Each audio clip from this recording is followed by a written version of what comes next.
L'évolution démographique du Niger présente des opportunités à long terme, mais d'importants défis devront être relevés avant de pouvoir tirer parti du dividende démographique. Ces affirmations proviennent du Fonds monétaire international dans sa note d'analyse qui a récemment été rendue publique. À l'heure où le débat sur l'impact de la croissance démographique sur le développement des pays africains se mène, cette conclusion du FMI a de quoi apporter une forte valeur ajoutée aux diverses opinions.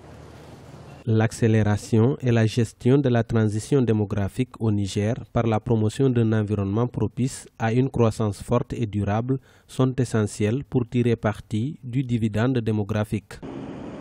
Dans son analyse, le FMI s'est particulièrement basé sur la PPAT, part de population en âge de travailler, et son rôle dans la croissance économique du pays. Selon l'institution de Bretton Woods, la PPAT au Niger devrait augmenter pour passer de 47% en 2015 à 53,5% en 2050, soit 10 points de pourcentage en dessous des niveaux moyens prévus dans les régions d'Asie du Sud-Est et d'Amérique latine et Caraïbes.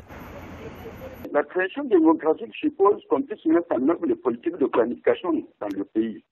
Malheureusement, les politiques de planification, ça fait pratiquement plus de 20 ans, mais malheureusement, ça n'avance pas. Et quand ça n'avance pas, c'est que la population va continuer à croître et de l'autre côté, les opportunités d'emploi aussi ne suivent pas parce qu'il n'y a pas d'investissement. Et quand il n'y a pas d'investissement et tant que les enfants ne sont pas allés à l'école, l'éducation n'est pas assurée, ce qui est sûr, c'est que ça va poser problème et ça a un impact y compris dans les villages en zone rurale.